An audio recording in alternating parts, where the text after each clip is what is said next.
Trump now wants you to buy all of your prescription meds directly from him. Or more specifically, he wants you to buy them from Trump RX. At least that's what he's claiming. But as a former journalist that previously ran digital communication for Medicaid in the state of Oklahoma, I think the truth of what he's doing is actually a lot darker than that. So let's talk about it. This morning, the White House announced the upcoming creation of Trump RX, a direct-to-consumer website for Americans to pay cash for certain meds at a discounted price negotiated by the government. The timing of today's announcement doesn't make sense, but it's also not a coincidence. I can tell you from experience that it takes years to build the kind of website infrastructure you'd need to safely and securely store all of the very sensitive information involved in purchasing prescription medications. Anyone who tells you otherwise is someone you should never trust with your own data. So it makes no sense to announce this project now, before any groundwork has been laid, unless you're doing it to keep some other story out of the headlines. Like, for example, a story about the more than 20 million working class Americans who are about to see the cost of their health insurance premiums skyrocket by thousands of dollars every single month. And to be clear, I'm not talking about people on Medicaid here. And I'm also not talking about the illegal immigrants that Republicans continue to falsely blame for the astronomical cost of healthcare. The 20 million Americans who will see these huge price increases are working class Americans who bought health insurance on the ACA marketplace, which includes farmers, small business owners, and families with young children. And if Congress and the White House don't get off of their and do something, those people are going to lose their access to care in a matter of weeks. So I want you to ask yourself, why did the White House hold a press conference announcing the Trump RX website multiple years before it will be available for use when there are 20 million Americans facing the imminent loss of their health insurance right now? I think the answer to that question is pretty clear. He will do and say anything to keep us distracted and keep the things actually hurting Americans right now out of the headlines. And he knows that most of the mainstream media will fall for it every single time. But we cannot allow him to distract us. We have to get loud about this everywhere immediately. And it is going to take the effort of all of us. Me just making this video is not enough because the powers that be don't want people to see it or have this information. So I need your help specifically. Please not only repost this video, but also, and this is very, very important, allow the video to play for a second time before you scroll on. Doing that gives us the absolute best chance of making sure this information doesn't get squashed. It is time to get loud, y'all, before it's too late. If the government can only be kept running at the expense of marginalized communities, shut it the fuck down. Shut it down. Because let's get this straight, all right?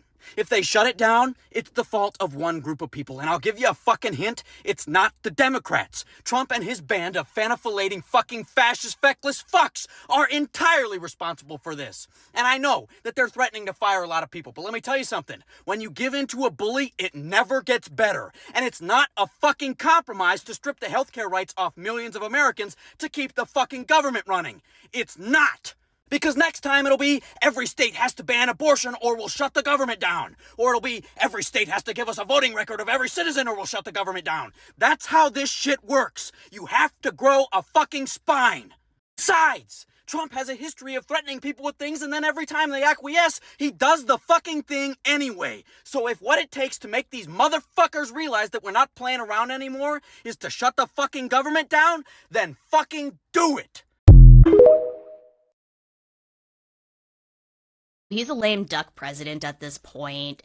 Even if he tries for a third term, he's old. He can't live forever. That movement is divided enough that it is pretty ripe for the taking. Maybe if Donald Trump spoke to like Peter Thiel about teenager blood or Brian Johnson, he might find some ways to live a bit longer. I mean, who is to say he isn't right now? He can call anybody. He has the best doctors. He has the best advice. Maybe he wants to get into that little trio with Xi Jinping and Vladimir Putin, because there was that report at the recent summit where apparently they were talking about how they're trying to live a lot longer. I'm sure Trump would like some of those tips too. Any, authoritarian president kind of does. How many authoritarians have their bodies preserved? Yeah, it's not uncommon, right? Yeah, exactly. Hey guys, how you all doing? Welcome back again to my channel. Thank you so much for clicking to watch this video. So what do you guys think about the first clip of this video which you guys just watched? What do you guys think? I'm going to be under the comment section to read all your comments. And don't forget to give it a like and subscribe to my channel in case you have not subscribed already.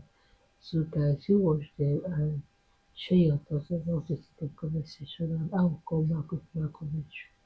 If you're a Trump supporter, just know that there are four things that everybody who's not a Trump supporter thinks about you. And so far, you've done nothing to disprove these things. One, you're uneducated. And I don't mean uneducated in the sense that you didn't go to school and learn to read or do basic arithmetic. I mean, you're uneducated as far as what's going on in the world.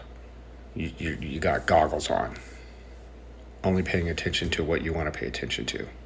Dose, you lack empathy. You don't care what happens to somebody else as long as it doesn't happen to you. Imagine for a moment the government started saying, hey, your marriage is illegal. How would you feel about that?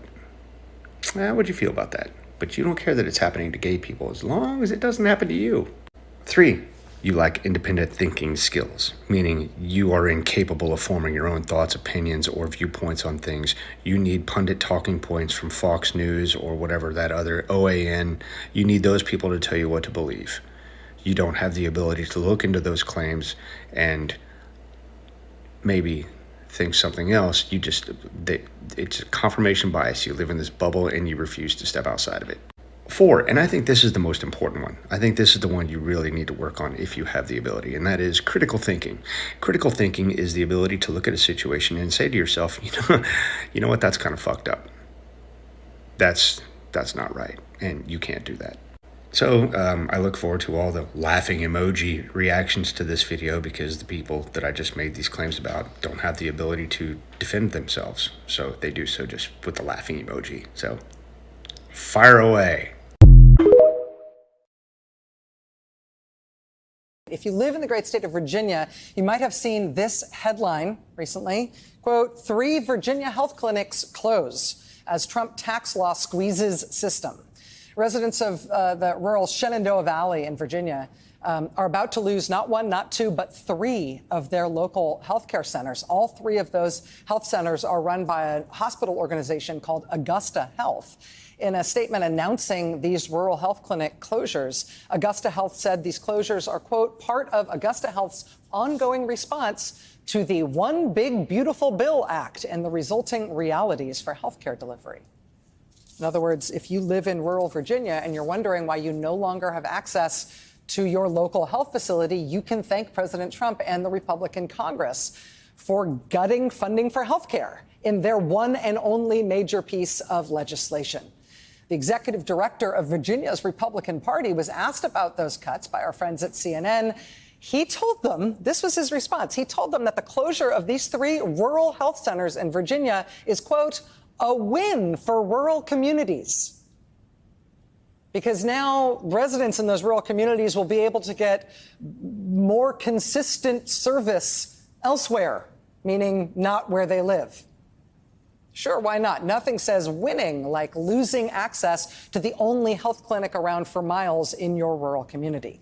That kind of absolutely tone-deaf, callous response from the Virginia Republican Party would be strange and politically bad in normal times. It's especially strange to hear from Virginia's Republican Party at this very important moment, because on Friday, 3 days ago, early voting started in Virginia's very high-stakes gubernatorial election.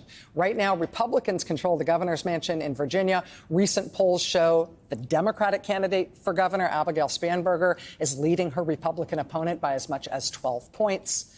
Republicans are already swimming upstream in that Virginia election. Voting is already underway in that Virginia election. And now the Virginia Republican Party is telling rural residents of Virginia who just lost access to their health care, yeah, we did it, and you should be grateful to us for it.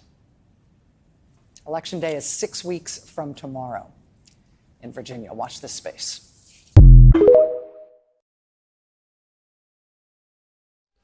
Guys, welcome back again, and thank you so much for watching this video. So guys, like I always ask the MAGAs this question, like what have they achieved so far since this 2025? What have they achieved so far for voting for Trump? What has really been their benefit so far? So many things are just closing up. So many things are just folding up. Yeah, a lot of things. I don't know if you guys has heard about the government shutdown currently. Paycheck to paycheck. How are they going to survive? Around. How can people be working at the same time? They will not be getting paid for their labors. Oh my goodness.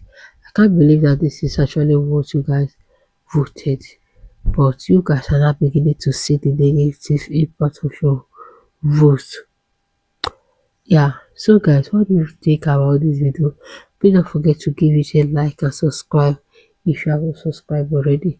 So you stay tuned and see you on my next episode. Bye.